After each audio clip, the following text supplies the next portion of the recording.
Ces voix qu'il faut entendre, c'est un podcast qui donne la parole à ces gens qui nous font réfléchir, nous aident à mieux comprendre le monde et notre époque. Des lanceurs d'alerte, des experts ou de simples témoins avec qui je souhaite dialoguer. Ils nous bousculent parfois, nous surprennent toujours et cela ne laisse jamais indifférents. Aujourd'hui, je reçois Benoît Raphaël. Il habite à Bali, à 13 000 km de Paris. Paris l'a quitté pour se ressourcer. Ce journaliste est allé à la source de l'information qui peut donner l'indigestion. C'est l'objet de son livre d'enquête. Dans cet épisode, nous parlons d'une cure anti-fatigue, de ce que Benoît a mis en œuvre pour se défaire de la fatigue informationnelle, à l'époque où la moindre seconde d'attention est une mine d'or pour les géants du numérique qui nous distribuent de l'information au gré des likes et des partages. Vous l'entendrez si vous n'êtes pas distrait par une notification ou les sirènes de votre écran.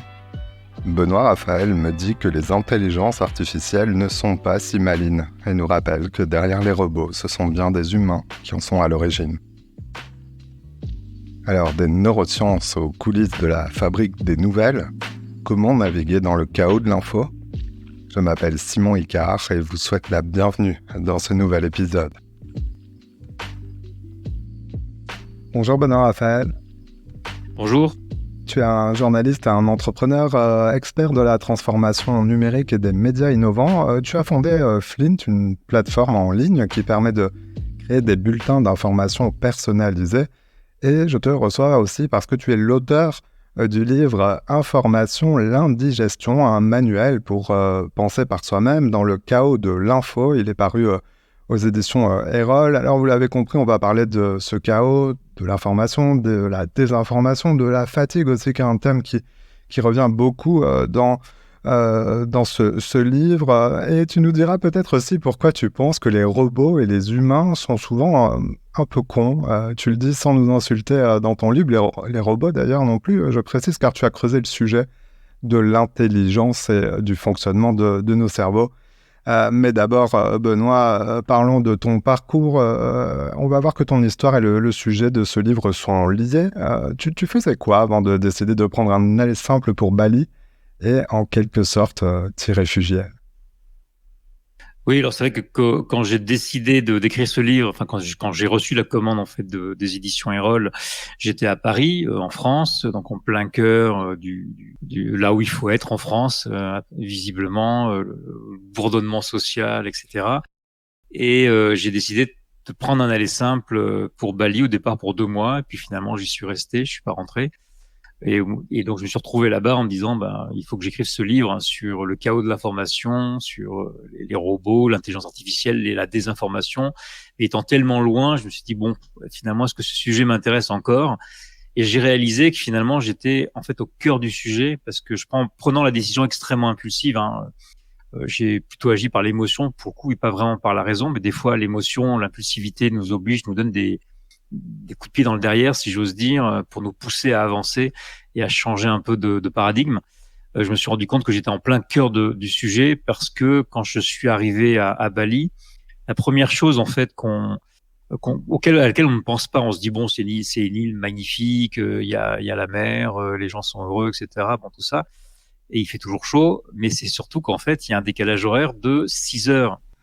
Or, ce qu'on n'imagine pas, c'est que on a gagné depuis le 19e siècle quasiment 6 heures de temps de cerveau disponible grâce aux machines, grâce aux vacances, aux congés, etc. Donc du temps libre qu'on pourrait utiliser pour faire des choses super intéressantes. Or, ces 6 heures, elles sont aujourd'hui hackées, piratées par les écrans. Ou c'est plutôt nous qui nous imposons, on va dire, cette exposition, puisque les écrans vont pas nous chercher non plus eux-mêmes.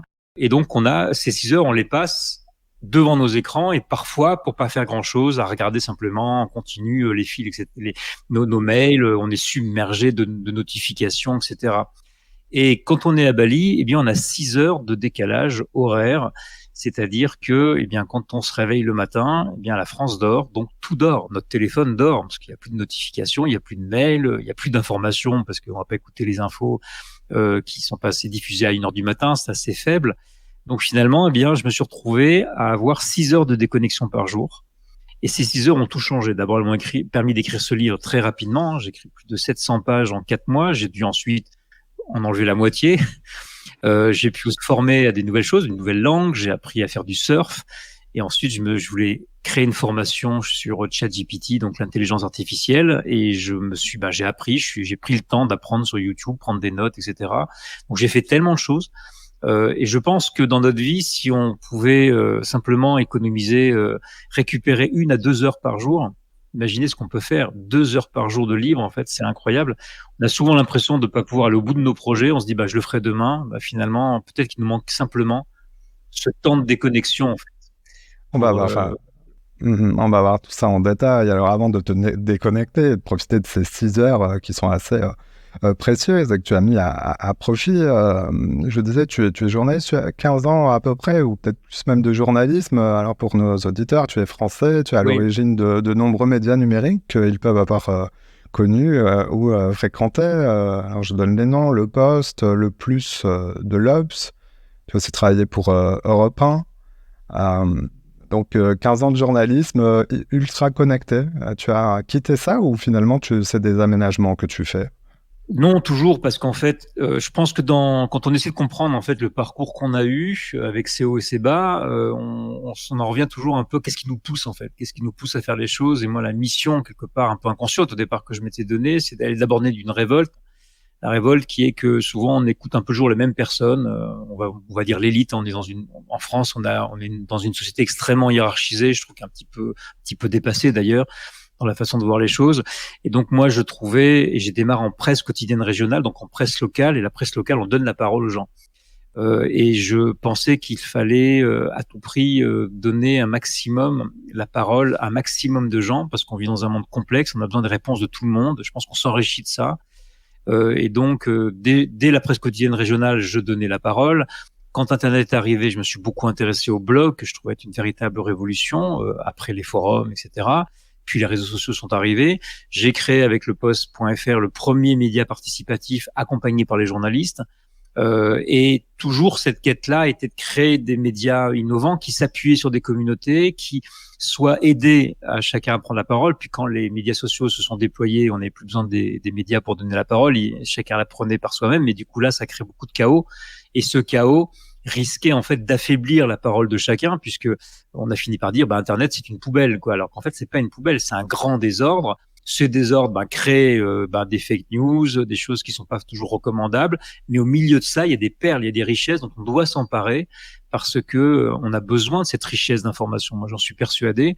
Et quand j'ai créé Flint, après tout ce périple-là, c'était toujours dans cette même logique de se dire, en fait, il y a un tel chaos dans l'information qu'on a besoin maintenant de la technologie, donc de l'intelligence artificielle, pour aller chercher la qualité, la vraie perle d'infos. Flynn, c'est en fait le nom d'un pirate. C'est cette pirate qui parcourait le monde pour récupérer des pièces d'or dans les océans et qui ensuite les avait cachées dans l'île au trésor, dans le roman L'île au trésor. Donc c'est vraiment cette idée-là, c'est-à-dire qu'aujourd'hui on a besoin de cette parole, cette richesse de chacun pour qu'elle reprenne de la valeur. Il faut justement être capable de faire le tri. Donc on a besoin de faire le tri. Alors faire le tri, et tu parles aussi beaucoup de la fatigue informationnelle. Alors c'est un fil rouge de ton enquête et de ton livre. Pourquoi l'information telle qu'on la reçoit a tendance à nous fatiguer finalement?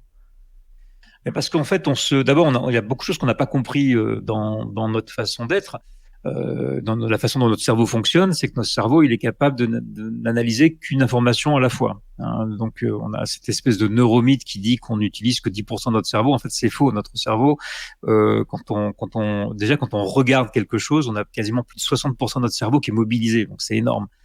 Et donc, dès qu'on est face à 2 écrans différents, par exemple, notre cerveau nous donne le sentiment qu'on regarde les 2 informations, mais en fait, comme il n'est pas capable de les analyser en même temps, il va passer de l'une à l'autre en nous donnant une illusion, et donc finalement nous fait perdre beaucoup d'informations. Il crée des automatismes, et finalement on finit par cette fatigue-là, parce que notre cerveau ne sait pas faire et qu'il essaie quand même de nous donner l'illusion pour pas perdre pied en fait, quelque part.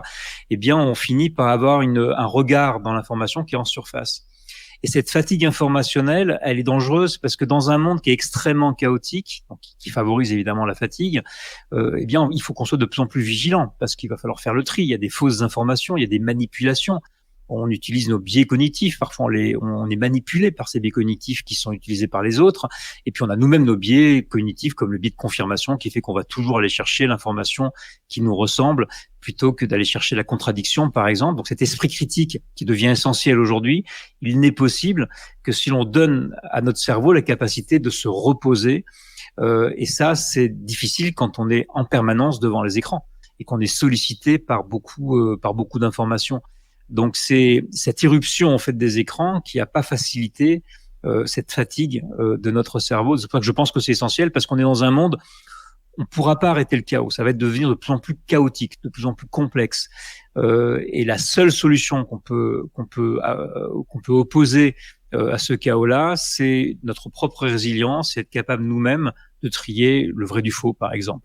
Et pour ça, il faut qu'on ait un cerveau qui soit en bonne santé. En bonne santé, trier le vrai du faux. Ah, d'ailleurs, c'est quoi une information? C'est différent de la connaissance? C'est une bonne question.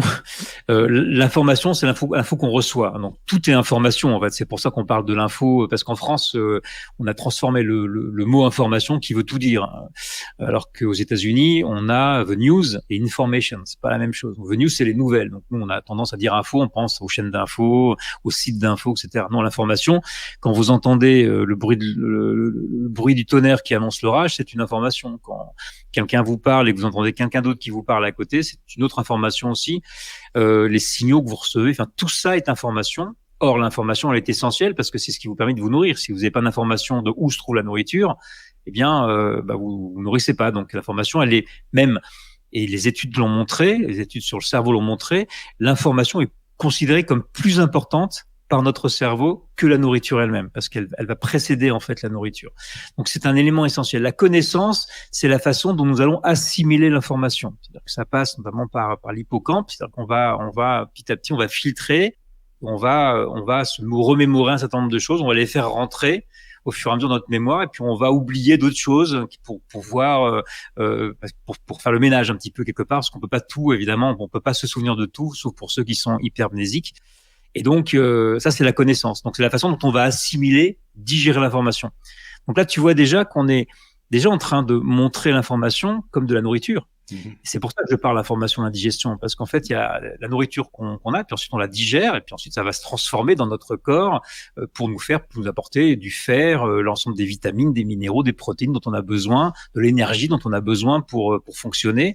Eh bien, l'information, c'est la même chose. C'est-à-dire on va la digérer. Donc ça, c'est un peu la connaissance quelque part qui va faire que petit à petit, on va avoir notre propre représentation du monde.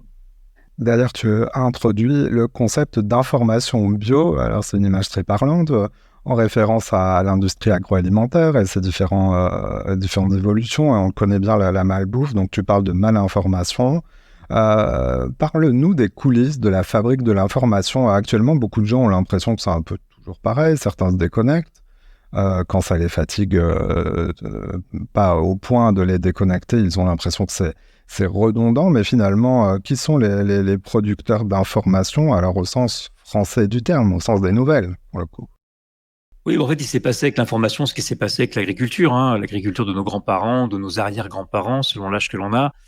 C'était un peu, c'était dans les fermes. Alors, c'était pas toujours hyper de bonne qualité, mais au moins quelque part, c'était pas complètement industrialisé. C'était plus proche de nous, etc. Ensuite, c'est arrivé l'industrie agroalimentaire. Donc là, on a vu apparaître dans nos supermarchés des tas de produits différents, des marques différentes, venus de plein de pays différents.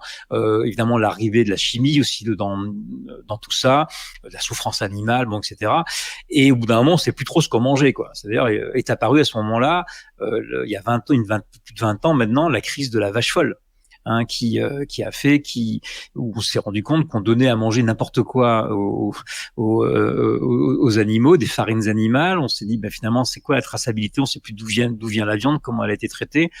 Et ensuite, ça a amené une profonde remise en question et petit à petit, dans les usages, l'arrivée du bio, des circuits courts, enfin, d'une vraie réflexion sur la façon dont on s'alimente, sur la transparence, etc. Sur l'industrie de l'information, c'est arrivé un peu plus tard. C'est arrivé notamment essentiellement avec Internet, qui a effectivement industrialisé l'information dans le sens où effectivement l'information, les supermarchés de l'info, c'est devenu Google, Facebook, Yahoo au tout début d'Internet, et donc ils ont poussé quelque part les médias traditionnels. D'abord, ils ont créé beaucoup plus de diversité, beaucoup plus de contenu en tout cas, plus que de diversité, on va dire. Ils ont démultiplié les marques, on va dire, avec n'importe qui pouvait créer son propre blog, etc. Donc c'était assez fascinant au départ. Et puis ensuite, eh bien ils se sont accaparés tout ça, ils ont pris le marché puisque c'est eux qui quelque part devenaient les détenteurs un peu de la richesse pour les médias, qui se sont vus déposséder de leurs revenus publicitaires qui étaient captés ensuite par Google et Facebook. Et donc les journalistes, pour pouvoir retrouver leur audience qu'ils étaient en train de perdre sur le papier notamment, sur les journaux papier, eh bien ils se sont mis à écrire pour être vus par les robots. Donc ils ont transformé en fait leur contenu pour pouvoir être compris par des robots et non plus pour pouvoir être compris par leurs lecteurs. Donc tout ça en fait a créé un système un petit peu hors sol.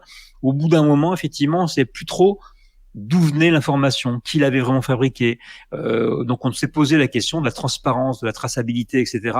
Et donc quelque part, et on l'a vu dans les différents sondages qui ont été publiés ces dernières années, une baisse de la confiance dans les médias, alors qui n'est pas liée qu'à ça, mais qui est notamment liée à cet élément-là, et donc, alors, ce qui veut dire qu'aujourd'hui, on se retrouve face à une information qui est à la fois hyper abondante, donc un sentiment de surinformation, mais quand on regarde derrière, et c'est un petit peu ce qui s'est passé jusqu'aux années 2000 dans l'industrie agroalimentaire, finalement, on se sent de moins en moins informé, de plus en plus obèse d'informations quelque part, et de moins en moins informé.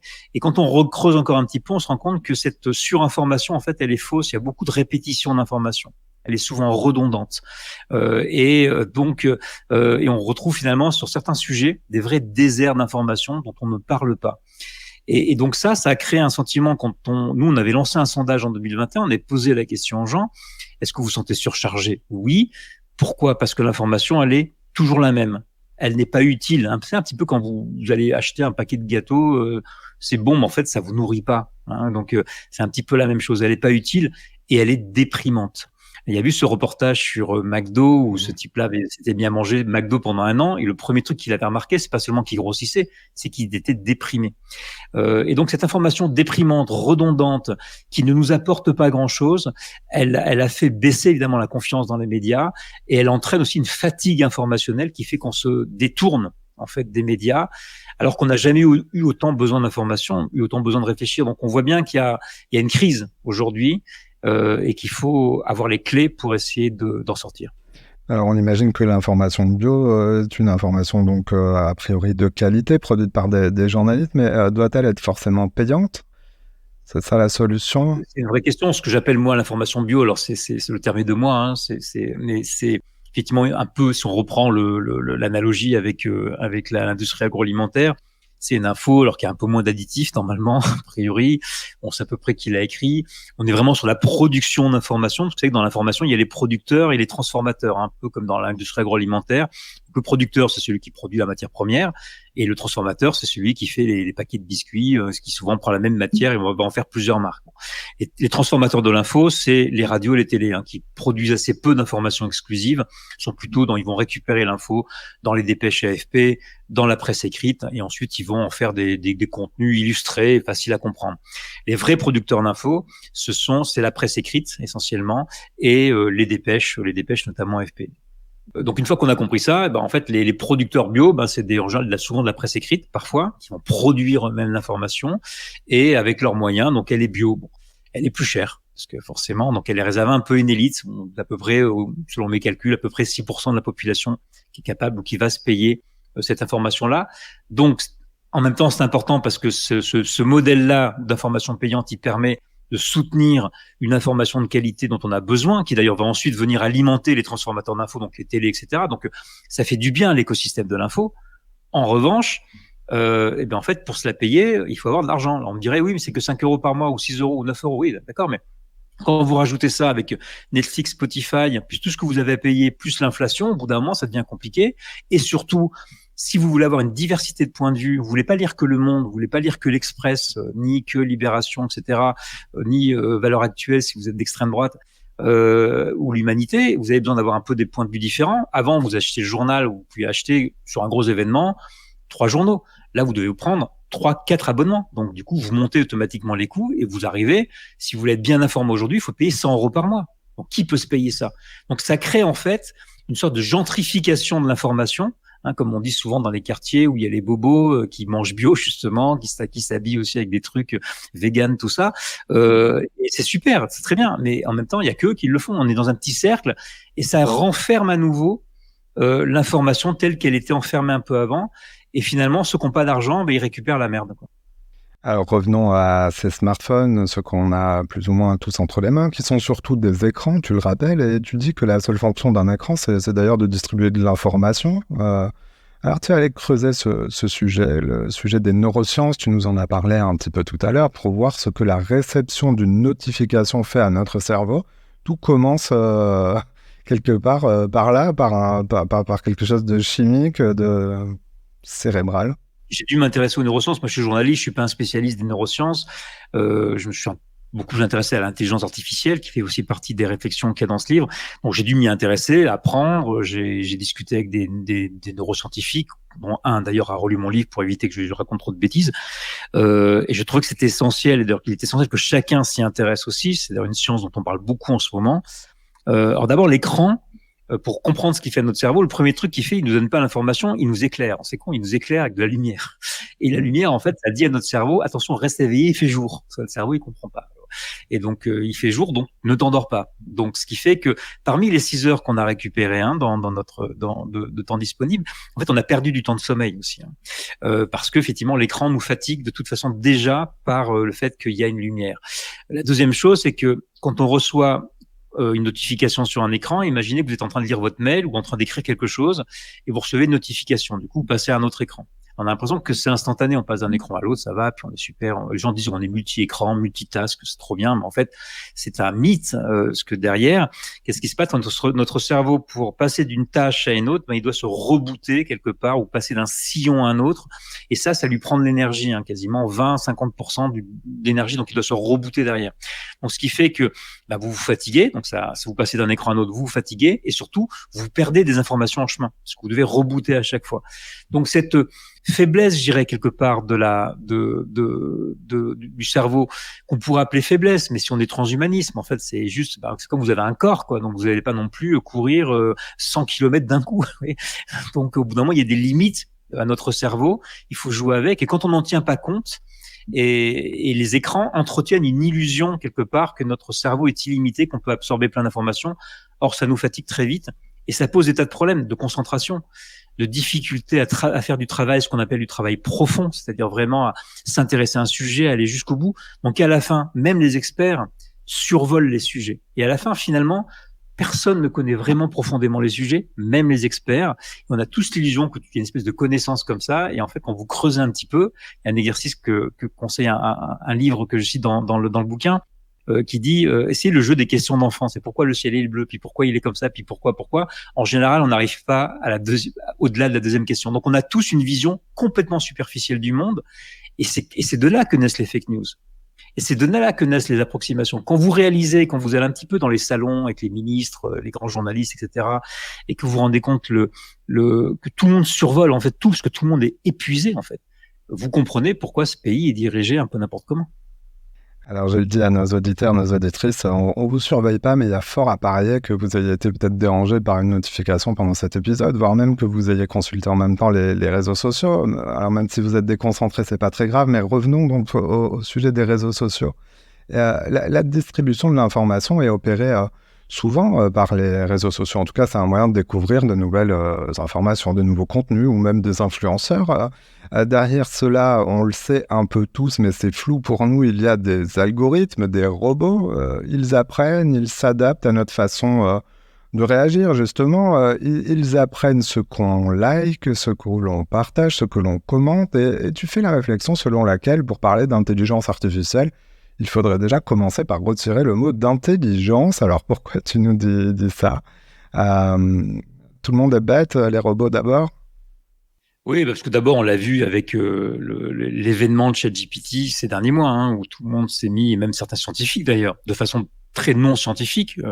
On expliquait, ouais, alors, regarde, là, vraiment, elle devient hyper intelligente, trop puissante, tellement puissante qu'elle va demain détruire l'humanité. Donc, on a vu ressurgir le spectre de Terminator, de Matrix, etc. Alors que fondamentalement, si vous jouez avec ChatGPT, qui est un outil super intéressant, que j'utilise régulièrement, qui me fait gagner du temps, et vous voyez bien qu'il est très con, quoi. Il est très con parce qu'en fait, le modèle de l'intelligence artificielle qu'on appelle l'intelligence artificielle de données, c'est l'intelligence artificielle qui s'appuie sur le machine learning, qu'on oppose à l'IA symbolique, qui est une intelligence artificielle qui donne plutôt des représentations du monde, qui s'appuie sur l'expertise. Donc l'IA machine learning, c'est qu'en fait, on dit au robot, on va te donner des données et on va te donner un résultat. C'est en gros, la personne qui lit l'information va être intéressée par cette info, elle va cliquer sur l'info, et entre-temps, on va te laisser définir la règle. Bon, en gros, c'est un peu ça. Donc, il fait des prédictions, il estime, voilà, là, le personne va cliquer, mais il sait pas pourquoi. Il sait pas ce qui se passe derrière. Il comprend absolument rien. Donc, on a le sentiment que ces robots personnalisent l'information pour nous, mais en fait, ils le font pas. Alors, ils le font de façon statistique, en fait, quelque part, mais ils n'ont aucune compréhension du monde. Et ça, c'est important de le comprendre parce que quand les ingénieurs, notamment chez Facebook, ont l'intelligence artificielle, d'abord pour la publicité, puis ensuite sur l'information, autour des années 2015, en fait, ils ont dit au robot, voilà, en fait, on va te donner un seul objectif qui est d'augmenter l'engagement, d'augmenter le nombre de clics et le temps passé sur l'information. Pourquoi? Pour augmenter le chiffre d'affaires publicitaire. Si on est plus engagé et sur certains contenus, du coup, on sera plus attentif, on générera plus de pubs. Sauf que le robot, lui, il va ensuite établir ses propres règles. Or, il s'est rendu compte, sans comprendre des choses, évidemment, que quand on poussait des contenus très extrémistes, les gens restaient plus longtemps et cliquaient plus. Quand il y avait beaucoup d'émotions négatives, etc. Donc, qu'est-ce qu'ils ont fait? Ils ont poussé des contenus extrémistes et surtout, ils ont même parfois des gens qui n'étaient pas extrémistes, ils les ont poussés de plus en plus vers des contenus extrémistes. D'ailleurs, c'est même pas les ingénieurs qui sont à l'origine de ça, qui de façon très cynique ont dit on va pousser les gens vers des contenus extrémistes pour se faire plein d'argent. Au contraire, c'est les robots qui ont trouvé cette règle vachement bien, si j'ose dire, si on essaie d'anthropomorphiser. Donc en fait, ce sont que des règles statistiques. Une fois qu'on a compris ça, il faut se dire il y a un problème, peut-être qu'il faut leur donner des objectifs différents, peut-être qu'il faut régler tout ça. Et puis donc voilà, ça c'est les robots qui sont très cons et donc qui sont un peu quelque part en partie responsables du chaos de l'information dans lequel on a été entraîné ces 10 dernières années. Alors nous, les humains, pour rester intelligents et en faire preuve derrière nos écrans, faut-il apprendre justement à déjouer ce fonctionnement-là? On devrait apprendre à l'école déjà que les robots fonctionnent comme ça, où il faut mettre des limites démocratiques et dire « Ah non, attention, tout ce qui est extrême ne peut pas aller jusqu'à vous ». D'abord, il faut effectivement expliquer comment fonctionnent ces algorithmes-là et que je pense que l'apprentissage de comment fonctionne l'intelligence artificielle, il est essentiel, surtout en ce moment avec les nouveaux modèles qui viennent d'arriver. Mais il faut surtout comprendre que derrière les robots cons, il y a aussi des humains cons. En fait, le robot, il est con. En fait, fondamentalement, les fake news, c'est qui? C'est pas le robot qui l'a créé. Fake news, c'est essentiellement d'ailleurs des gens d'extrême droite, plus ou moins poussés par la Russie, un peu par la Chine maintenant, et donc qui ont compris les algorithmes, c'est des règles en fait. Donc, quelles que soient les règles que vous mettiez, d'ailleurs, vous aurez toujours des gens qui vont essayer de les détourner. Google le sait très bien, puisque leurs algorithmes sont tout le temps là pour essayer de limiter les fermes à contenu, les fausses informations. Donc, et Facebook s'est retrouvé face à ça. Donc, derrière les robots cons, il y a des humains cons, il y a des gens qui sont malfaisants, qui utilisent ces algorithmes, qui les détournent pour ensuite faire passer leurs idées et créer du chaos pour déstabiliser nos démocraties. Donc, je pense qu'il faut d'abord aussi comprendre ça parce que sinon, à la fin, on en finit par accuser uniquement les plateformes. Voilà, c'est la faute de la technologie, c'est la faute du téléphone. Donc, évidemment, c'est la faute de la technologie s'il y a des fake news. Non, c'est la faute des Russes. C'est la faute de l'extrême droite. C'est la faute de l'écran si on est scotché dans notre écran. Non, c'est notre faute. Et même, à la limite, c'est pas notre faute, c'est la faute de nos amis. Et donc, c'est notre faute aussi si nos amis reçoivent les notifications. Parce que qui envoie les notifications, c'est pas un robot. C'est ton ami qui t'envoie les notifications. Donc, on voit bien, quelque part, il y a une question de responsabilité collective et personnelle face à la technologie. Donc, pour ça, il faut bien comprendre comment ça marche et arrêter en permanence. Moi, je suis le premier à défendre. Je défends pas la technologie, mais je m'énerve à chaque fois qu'on me dit, ouais, c'est la faute des écrans, c'est la faute de Facebook, méchant Facebook, etc. Donc, je suis allé interroger la personne qui a introduit l'intelligence artificielle chez Facebook pour comprendre ce qui se passe. Mais il faut arrêter d'accuser tout le temps la technologie, alors qu'on devrait d'abord nous regarder. Les enfants sont soi-disant de plus en plus déprimés. C'est la faute de Facebook ou de TikTok, ou c'est la faute peut-être de parents qui ont délaissé leurs enfants. Est-ce qu'il n'y a pas des problèmes dans les familles aussi? Est-ce que c'est pas plutôt la maman ou le papa qui regarde en permanence son écran, qui s'occupe pas de son gamin? Enfin, vous voyez, quelque part, il y a des tas de choses qu'on devrait regarder nous-mêmes. Donc, il y a une vraie question de responsabilisation. Et si on veut pouvoir aborder le chaos qui nous attend, arrêter de se sentir comme des victimes et de plutôt prendre les choses en main, de comprendre comment ça marche et d'agir en conséquence. Alors, ton livre est sous-titré Manuel pour penser par soi-même. On a bien compris déjà toutes les astuces qu'on pourrait retrouver sur la base de ton enquête en lisant en détail ton livre pour naviguer dans ce chaos de l'information. L'incertitude du monde, tu appelles ça aussi en toile de fond la surinformation, un certain bruit de fond qui nous empêche un peu, qui crée un brouillard avec toute une série d'informations. Je voudrais revenir sur ça. Il y a trop d'informations, c'est-à-dire qu'elles ne sont pas toutes utiles, mais c'est quoi une information utile pour soi? C'est une bonne question. D'ailleurs, en fait, moi, quand je suis parti à Bali, j'ai ouvert un journal, donc écrit à la main, et j'ai posé d'abord mes objectifs de vie. Qu'est-ce que je veux être dans 6 mois? Qu'est-ce qui me rendrait heureux, en fait? Et donc, c'était de continuer à voyager, rencontrer des gens nouveaux, apprendre des choses nouvelles, la stabilité financière pour mon entreprise qui me permet de continuer à vivre comme ça. Et ces 3 objectifs-là, en fait, m'ont dirigé, en fait, toute la façon que j'avais de travailler et finalement d'aller rechercher l'information. Si vous vous posez pas au départ la question de qu'est-ce qui vous est vraiment utile, de quoi vous avez envie, est-ce que c'est la situation en Ukraine qui vous intéresse ou est-ce que c'est comment vous allez pouvoir, je sais pas moi, développer votre famille, être heureux, continuer à voyager, faire des choses intéressantes, etc. Enfin, vous enrichir, mieux comprendre le monde. Enfin, chacun a ses objectifs dans la vie. Eh bien, si vous savez pas ça, vous savez pas quelle information vous sera utile.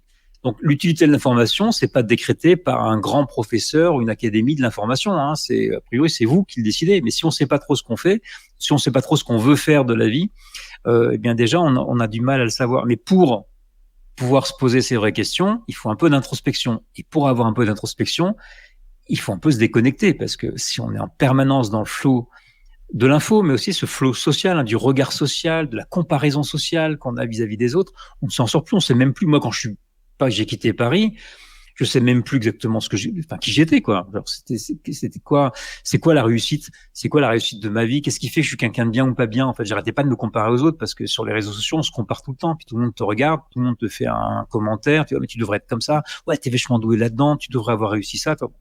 Foutez-nous la paix, quoi. Et donc, je pense que cette question fondamentale de l'utilité de l'information, elle est existentielle, en fait, quelque part. De quoi a-t-on vraiment besoin? Et une fois qu'on a compris ça, eh bien, on devrait être capable de se hiérarchiser un petit peu, de se dire, moi, je vais d'abord aller chercher des informations qui vont remplir ces besoins. Et puis ensuite, le reste, c'est de la découverte, c'est le minimum syndical pour savoir ce qui se passe autour de moi, etc. Mais comme on sait qu'on peut pas tout mélanger, on peut pas tout absorber d'un coup, il faut faire des choix.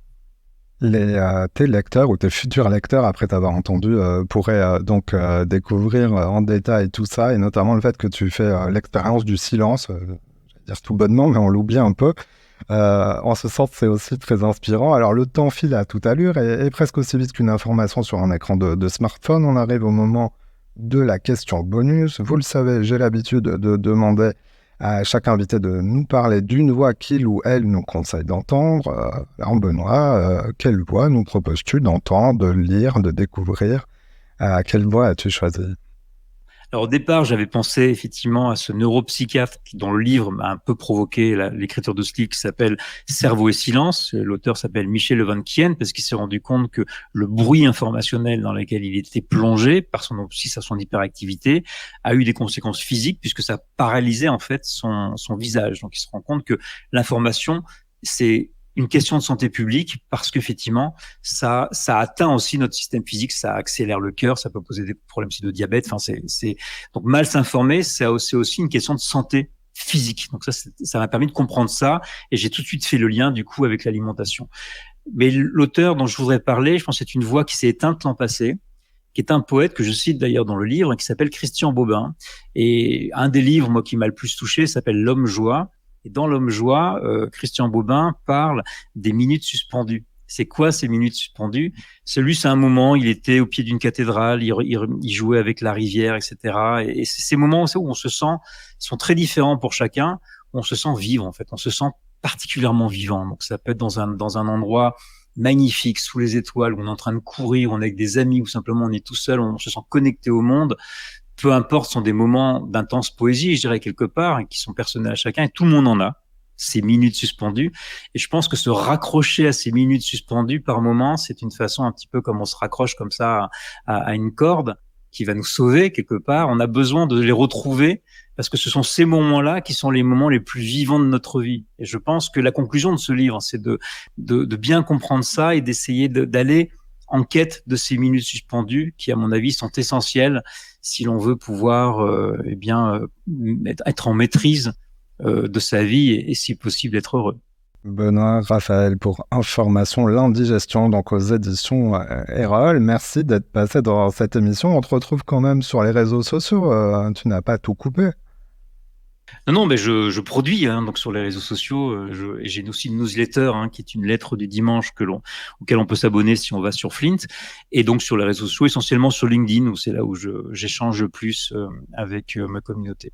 Benoît, merci d'être passé dans ces voix qu'il faut entendre. Merci Simon. Voilà, c'est la fin de cet épisode. S'il vous a plu, notez-le, partagez-le ou parlez-en autour de vous. Pour entendre les prochaines voix que je mets en avant et ne manquer aucun épisode, abonnez-vous sur votre plateforme de podcast préférée. À bientôt.